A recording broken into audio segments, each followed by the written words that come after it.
on PuckTime, WagerTalk TV, Andrew McGinnis and Brian Leonard. And Brian, good to see you as always. This is one of those types of shows where you really got to put your handicapping tools to the test because, well, there is literally no motivation besides contracts, maybe playing for something moving forward, or just trying to end the season on a good note, as every single playoff position has now been filled. The matchups have been decided, and I believe as we speak, the schedule for the playoffs is being decided on. But there's always room to find something to bet on and find an edge in a certain game. How do you approach this type of stuff, Brian? Yeah, I said last week when I was on the show that I was going to be very selective. I think I've only had 2 plays since then. It's a situation where a lot of the things I do is motivational or situational when it comes to scheduling, and it's a guess at this point. I hate to bring it up, but it ended up working out well. But Montreal, congratulations on the Habs making the playoffs. But that had to have been the sweat of all sweats, because when they played the other day and they were favored at home, I did the show with Carmine, and I said, I'm going to change my mind. I'm going to put out a play on them because they've got to have this game, and this is the perfect situation. And in true Montreal fashion, they blew it, and they lost that game, I believe, in overtime. So congratulations on your team making the playoffs, and hopefully they'll have some luck in that regard. I'd hate to see them go all throughout that and then get swept in the first round. So, but congratulations on your team making the playoffs. And I was kind of torn. I know you were the Montreal fan, and then I'm from Cleveland, so I kind of was rooting for Columbus also. I'd have been happy either way. So, but I just hope they show up pretty well in the playoffs, either team that made it. Well, I'll try not to spend too much time on it because I know Buster and I were definitely cheering them on quite a bit yesterday on the show. But the key from the management, players, everybody at the beginning of the season was the expression "in the mix." That's what they said that they wanted to be in. Obviously, the players wanted to make the playoffs, but they kept on using the word mix. They were tired of being a lottery team. They were tired of getting these top 5 picks. They wanted to take a step up. And although when December was, December 30th, they were like second last in the league. They had that huge push after Christmas and then after the Four Nations tournament. But you got to play a team like Washington. So we cannot wait for the playoffs. We'll have playoff picks and packages. Brian, Leonard, myself, you can get our playoff round picks, our prop sides, totals, all that good stuff. But with all that being said, Brian, we're here to talk about today. And I've tried to pick 3 games I thought could be worth mentioning. Today we're going to talk about Capitals, Penguins, Red Wings, Leafs, and the Flames and the Kings. With everything that's gone on over the years with Alexander Ovechkin and Sidney Crosby, the rivalry that they have together. And I watched an interview actually he was actually on the Pat McAfee show. And Pat asked him, hey, what's your relationship like with Sid? And it was very honest. He said, you know what? It didn't used to be a good one, but it got so much better over the years. And obviously the media stirred these two guys against each other. And if you look at it, the Penguins really got the best of Washington early on. And then, of course, Washington wins their cup, and then Ovi gets breaks Wayne Gretzky's record. So individually, they've both had a ton of success. So one team's obviously off to the playoffs and one team's not here, Brian. But I'm seeing a round of pick 'em here for this game. What comes to mind for you with this one? Yeah, it reminds me of when we were young. Well, when I was young, and you'd play against your buddies in sports, and it was always very intense. And you respected their game, but you still wanted to go out and beat them. And as the years go by, you tend to mellow out a little bit, and you listen to like the Michael Jordans and the Larry Birds and the Magic Johnsons back in that day. They, especially when it came to Michael Jordan and Larry Bird, they despised each other. But as they got older, now they're friends. So it's a situation where it's something you grow to. But when you're young, you think you're the best. You think you can kick everybody's butt. And it's great that they're getting together now. In fact, I remember when what was it, a couple weeks ago when Fleury was going against Washington, and Ovi had everybody come out on the ice and stay on the ice to shake his hand. That was very impressive. I've never been an overall Ovi fan. I know he's a great player, but it's just not one of my favorites. But when he did that, that gave me a totally different look at him. And now he's turned into a guy that I root for. So just something simple like that. But let's get back to the hockey. Washington and Pittsburgh. In 5-on-5 play the last 30 days, we find Washington at 52.10 on expected goal share. Pittsburgh comes in at 46.26. The Capitals have been on cruise control really as of late, with the number one seed never in doubt. And they've split their two meetings with the Penguins so far this season. Penguins lost at home to Boston on Sunday 4-1 and have had the last 3 days off. That's normally a pretty nice motivational advantage during the regular season, but it's hard to predict meaningless games down the stretch. We kind of talked about that coming into this. The early bettors feel about the same way as I do on this game in the bookmakers, because it is around the pickup situation. They're having a hard time getting a grip on it. I also have a hard time getting a grip on the side in this game, but I do like the over. And normally you will see a lot of these teams that really have nothing to play for, they will rest some of their better players, but it gives the other guys a chance to spend more time on the ice. And when they're on the ice, they really want to score. And we saw it in the Vegas game last night. They had a player come in and scored his first goal, and that meant more to the team than winning the meaningless game. So it's a situation for me where I don't like the side, but we're getting a decent total here. So I'm going to play this game over the total. I'm right there with you in your thought process there, Brian, on this one. And I just look at, you talk about cruise control being kind of the way it's been for Washington lately. And it's not like they don't want to end the season on a good note, but they had such a dominant start to their year. They've had such a privilege to be able to sit back. Excuse me. But when I look at this team, I also think that they do want to go in to the playoffs on a strong note, because even though they're the top seed and they have such a great position in the Eastern Conference, they don't want to go in lightly. So I am very curious to see what they do with their lineup tonight. But this Pittsburgh Penguins team, the fact that they're playing at home, I think is a huge part of it. Because if you're talking about the total here, you obviously want Pittsburgh to contribute. And that's why when I look at team totals, they're getting the slight edge. The over 3.5 for Pittsburgh is plus 125. The over 3.5 for Washington is plus 135. When I look at the lineups projected for tonight, we've got a couple younger guys projected to get a little bit of an opportunity for Pittsburgh. But for the most part, I'm still seeing Sidney Crosby, Brian Rust, Danton Heinen, Malkin, Raquel, all of these guys, the usual suspects out there.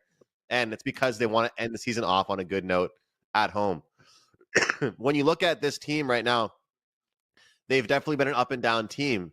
They lost 3-1 against the Chicago Blackhawks on April 6th. Just a couple of days later, they get to play the exact same team and they win 5-0. They beat the Devils 4-2, and then a couple of days later, they lose 4-1 against the Boston Bruins, as you were just talking about there, Brian. This is a team I think that will end the season on a good note. A great leadership core, and it's certainly been a very disappointing season. So despite Washington probably still wanting to stay focused, wanting to go into the playoffs on a good note, I think Pittsburgh gets to 4 here. So over 3.5 team total at plus 125. And, Brian, you like the over in this game. And I advise anybody that likes this game at all to decide which team they think will win, because I think whatever team wins gets to 4 goals.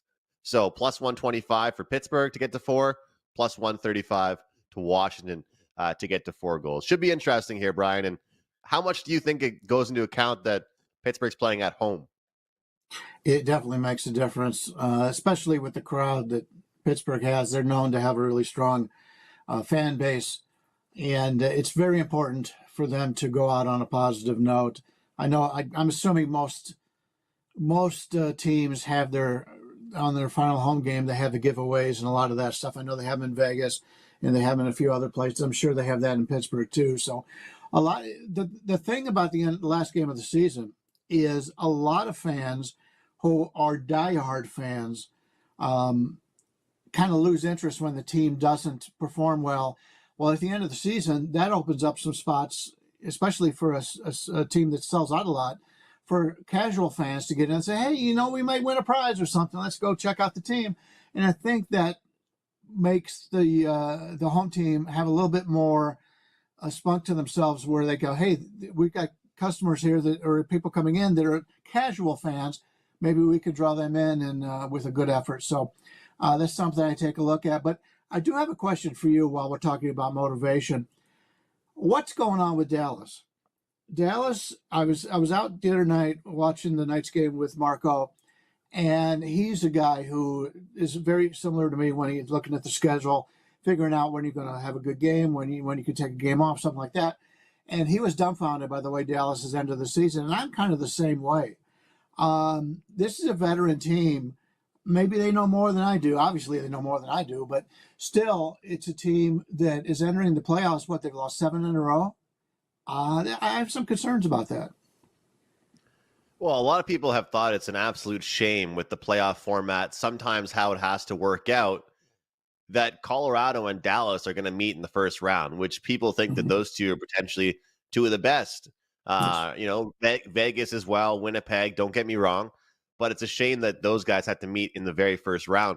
I don't know what to say about them, Brian, other than the fact that the whole cruise control thing should not be in effect for them.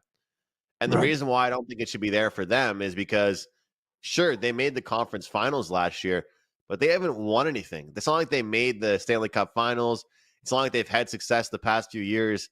I don't know if cruise control should work for them.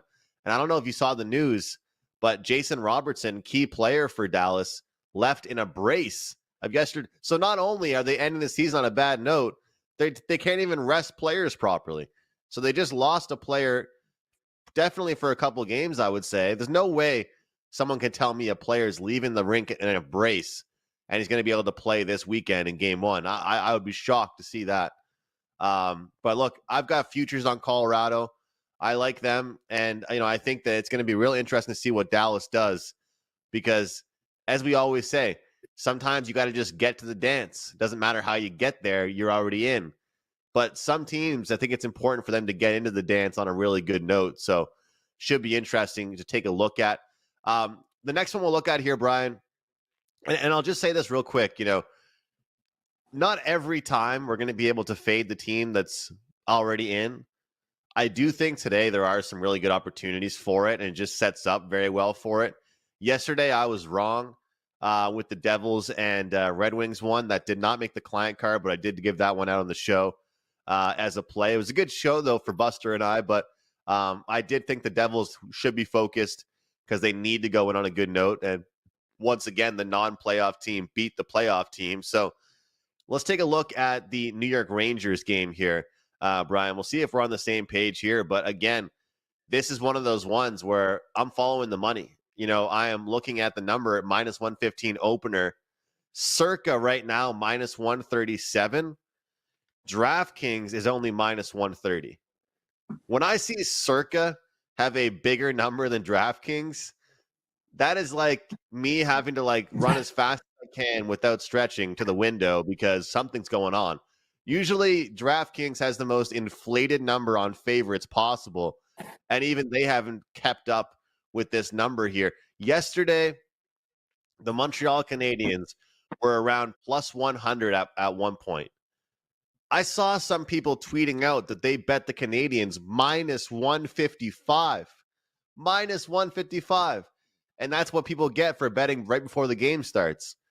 So I like New York Rangers to get the job done minus 130. It has been a shit show, for lack of better words. There's nothing else I can say about this New York Rangers team this year. But they've got the talent, man. They really do have the talent. And sometimes when there's nothing else to lose and you're going out there and simply playing with pride and for contracts next year, the coaches are playing for something. And Tampa, they've accomplished their goals. They're playing in the battle of the Sunshine State in the postseason. They get this game out of the way. They play probably a low-scoring, tight game. I say they lose this one, maybe 3-2, 4-2 with the empty net goal, and the New York Rangers get the job done. Are you with me on this one? It's interesting. I didn't give this one the same looks as I did some of the games that we were going to prepare for, but I feel the same way. The Rangers opened 115. Now I see a 140 at FanDuel. Money's coming on the Rangers, and I wrote off the Rangers last week when I was on the show. They had last three games they had played. There was 10, 11, and 13 goals scored, and they were playing Florida, and Florida was a team that needed the victory. They were playing, I believe, they were playing in Florida, and I laid the number with Florida in that game. Those two games I'll talk about today were the only two that I've used in probably the last week in hockey because of that. And the Rangers came out and they beat Florida. And I said, you know what? I said, normally I take a look at these games. If you're a veteran team like the Rangers, you were the team that had the most wins in the regular season last year, and you're giving up a lot of goals at the end of the season, that tells me that you're tuned out. You're done. You're not going to come to play. And they beat Florida in that game, and that really impressed me. And it's something that I really did not expect to happen. So yeah, I take everything I said back badly about the Rangers the other day, but I understand this line move. I don't know if I can lay it, but that's the only side I would play. Is it was clear that Tampa Bay wanted to get where they were at, and they're still a veteran team that has had a lot of success in the past, so anything can happen. But yeah, the Rangers, I was wrong on them the other day, and I fully admit it. Well, I don't think it was just you, Brian. I think a lot of us, I think a lot of people, including the odds makers, looked at this Rangers team, and the two teams that were projected to definitely be in the playoffs were the Senators and the Rangers, not the Blue Jackets, not the Canadiens, not the New York Islanders. And, those are the teams that ended up being in the race, and the New York Rangers just ran out of gas there. So it is interesting. The only thing about these situations is that, to your point, with the money, with the way the price is, you have to ask yourself, because there's going to be some playoff teams that are good enough to beat these teams that didn't make the playoffs, even without all their key players. That's why they're so good. It's like people love to bet against a team with a quarterback resting in the NFL. Well, it's adjusted to the point spread. That team is still good without that quarterback. There's a reason why they're in the playoffs. So Tampa Bay is still good without a couple key guys, but I think this is going to be one of those games that we'll probably be talking about this tomorrow and saying, how did New York not make the playoffs? And if that's the case, then we're spot on here with this one, and we get the job done. Team total wise, I wouldn't look towards the over with this one. I'd actually probably look towards a team total under for the Tampa Bay Lightning. So if anybody is trying to get away from this price here, and usually I try and find a way for people to do so, the over 3.5 is plus 100. The under 2.5 for Tampa is plus 130. I feel like that could be an interesting one to look for New York to play a good defensive game and try and find a way to get some plus money here, because I do think this one could be a low scoring game. I don't see this one being reckless whatsoever. So we'll see how that goes. All right, Brian, we've got some great promos going on at WagerTalk.com. Before I bring up the standalone one we have going for all of us, is there anything you want to mention for hockey, for baseball, for the seasons that you're having? Anything you want to mention? No, I'm actually passing on everything today, even in baseball as well as hockey. I am excited for the playoffs coming up, and this is my favorite time of the season. We've got baseball going on. We've got the hockey playoffs. We've got the NBA playoffs.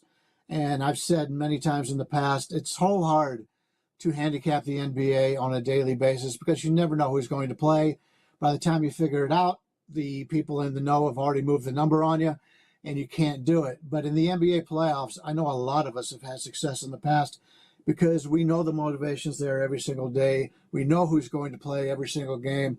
And it makes it a lot easier to handicap, and that's why we've had, at least I know I've had much more success in the NBA playoffs than I've had in any season in the last decade in the NBA. So we've got great spots to make money.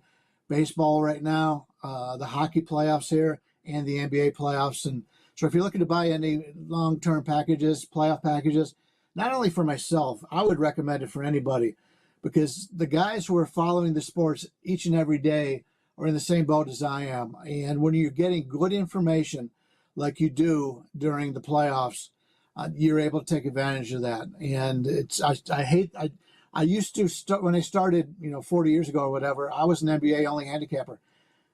All the time, all that player management and time management, it really has screwed up my handicapping during the regular season. So I rarely give out many plays during the regular season, but in the playoffs, it's a total different ball game, and I'm getting really excited about that. It's my favorite time of the year. It's a shame that it's come to that, Brian, but you're absolutely right. You know what you're going to get. You know the situations teams are in. You know the lineups. You start to learn the schemes, and the coaches' quotes. It's all believable. During the season, you don't know what you're going to get with that. Right now, for $11 a day, guys, pick a capper of your choice, pick a sport of your choice. $77, 7 days of expert picks. We're talking baseball. We're talking hockey. We're talking basketball. We're talking UFC, golf, whatever it might be, of your choice. $11 a day. And for me, I'll just mention hockey. Doing extremely well with hockey, but low volume has been the name of the game for me. So I haven't liked a lot lately, but when I do have something, I love it. And that's been kind of working out very well for me. And as I've been mentioning a lot on the show lately, my win percentage this year was 52%. And some people might say, well, 52%, but my average play was around plus 100, plus 105. We had some plus 120. My average 5% price was plus 115. And we were at the top of the leaderboard as far as 5% NHL plays. So did really well with selecting great prices, managing the bankroll, and getting the job done. I got a big play coming out for the playoffs this afternoon.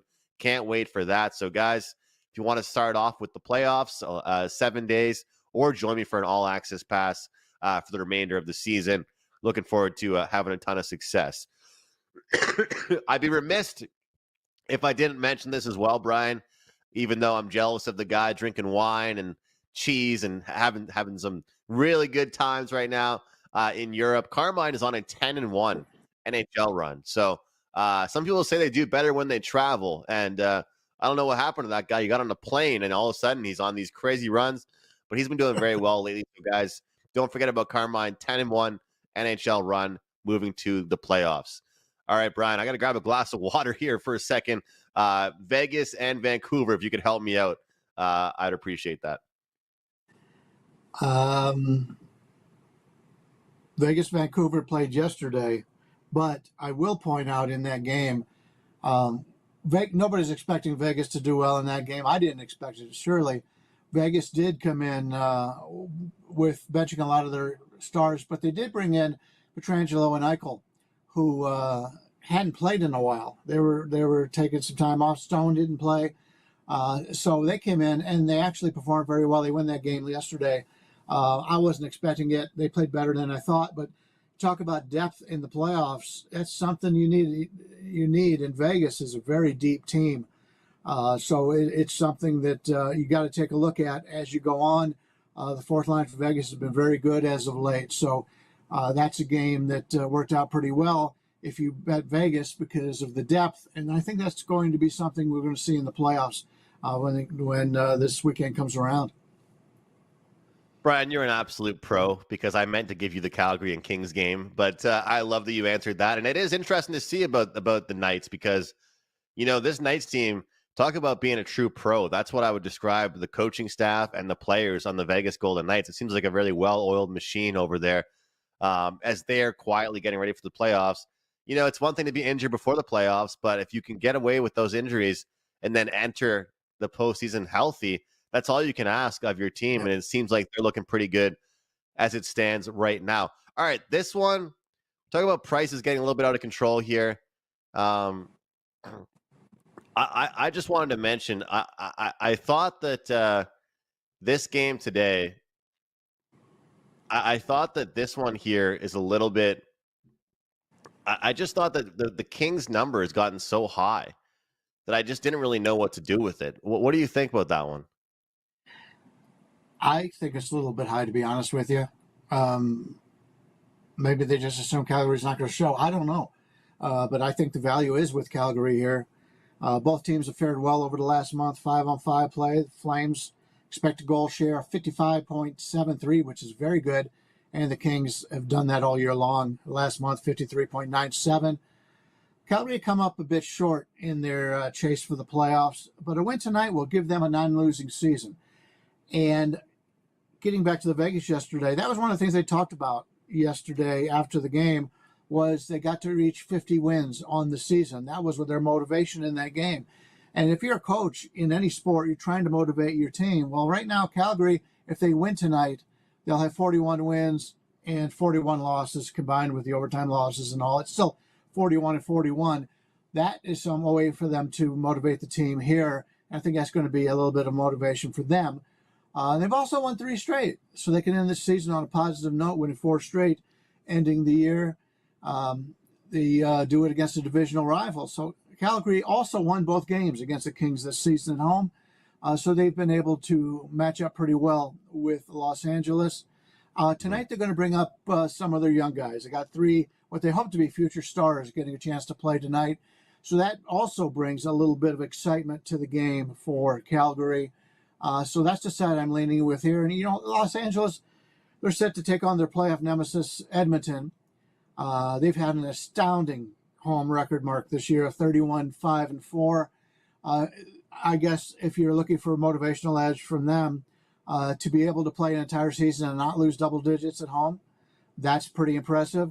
When looking at net goals, you got to give that to the LA Kings. They're up 65 net goal advantage on the season against Calgary here. But I think the motivation is with Calgary here.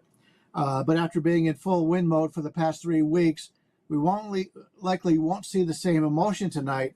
But that said, LA is expected to rest some key players too. So I prefer Calgary. I'm surprised that this line has come out. It opened at 145.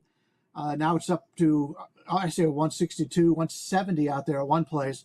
So money has come in on LA, and I disagree. If I'm going to play it, I play Calgary. That's the thing you got to ask yourself is like, man, you know, they played so hard down the stretch. They worked so hard to get there and then end up getting that win in the shootout over Vegas. And with the Wild scoring late in the game, it just didn't matter. And it's like, man, for all of that to take place, for the way they've played so well, maybe people are thinking that they've just run out of gas. They're fatigued, they're exhausted, and LA will get the job done. But I don't know how I feel about that price, Brian. It's just a little bit too steep to fade them. Like you said, for me, it'd probably be dog or pass as well. I don't play a lot of 5.5s under, but I think I'd probably look towards the under in this one because I do think both teams will take this game seriously defensively, and LA will not want to go into the game on into the playoffs on a sloppy note.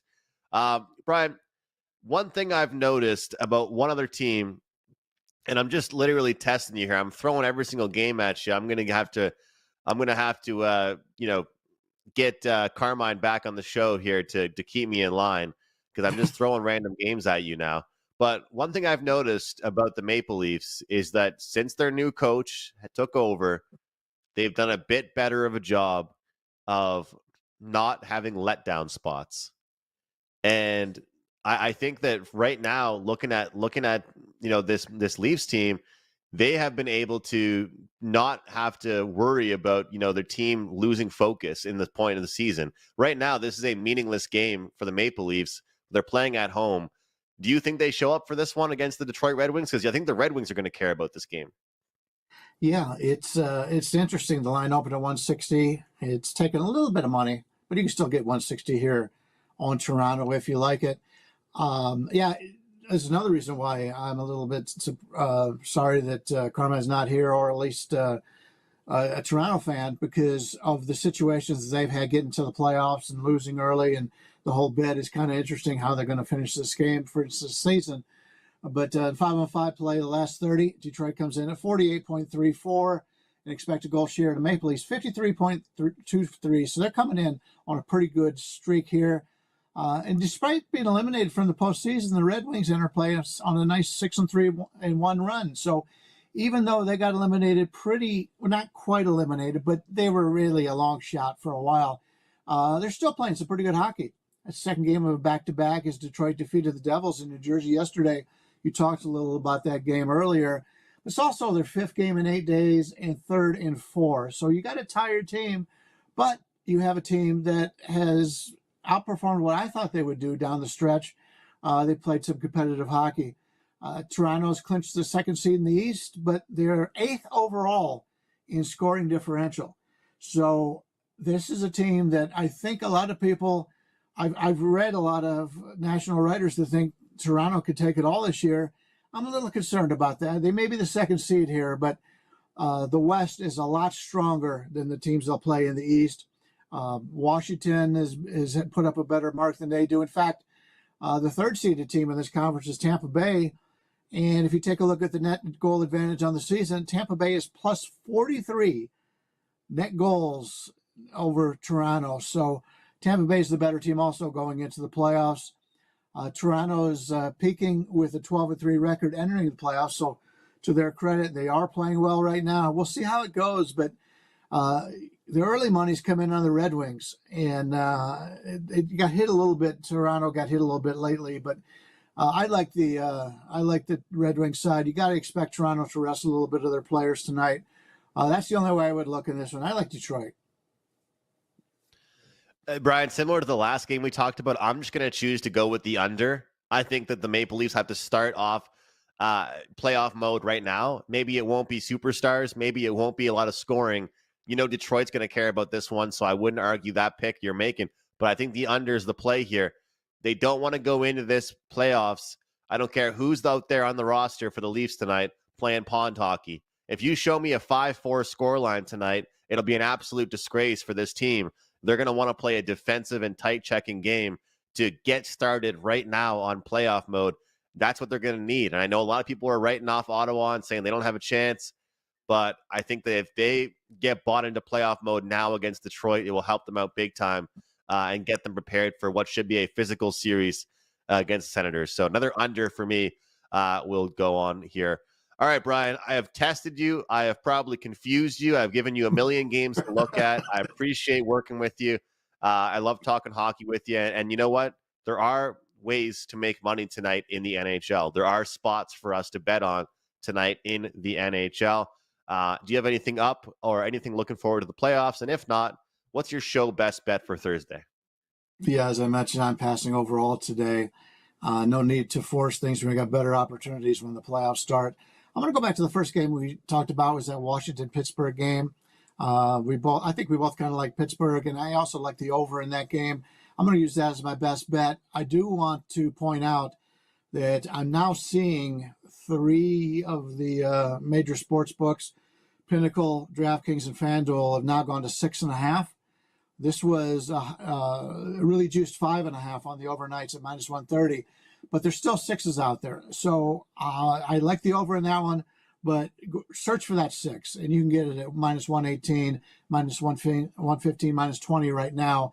Don't want to have to go over 6.5. That gives us another goal. I don't want to have to worry about that. So let's play the over, but make sure you get that 6. All right. You know what? I'm looking for a good game in that one, Brian. Hopefully it's a fun one to watch. That's the one I have circled on the board as well that should see some goals overall. Guys, I got a 5% NHL series play being posted today to my page at WagerTalk.com. So look for that. Looking forward to a really, really good playoffs. We were number 1 since the preseason, number 1 in the regular season, and we did really well with 5% plays as well. So check that out. Join me for the full playoffs as well. It's a great deal. And if not, $11 a day for the next 7 days of NHL. First couple games of the playoffs should be super exciting. My best bet for the show is going to be the NYR New York Rangers. Been a real disappointing season for them. In fact, you know, with seeing so many original 6 teams not be in the playoffs, you got to wonder what's going to happen over the next few years with some of those teams. But I feel like the Rangers, they end their season off on a good note, especially playing at home against Tampa. Give me the Rangers minus 130 before this price gets any crazier. I'm already seeing some 35s and 40s. Shop around, find the best price, and let's cash these tickets. Thanks so much, guys, for joining us all season long here on Puck Time. We really appreciate every single one of you in the live chat, the comments, on X, on Instagram, Facebook, wherever you reach out. it means a hell of a lot to myself, to Brian, to Buster, to Carmine, to Prez, to everybody here at WagerTalk. So thank you so much, guys. We'll see you next time talking playoffs right here on PuckTime.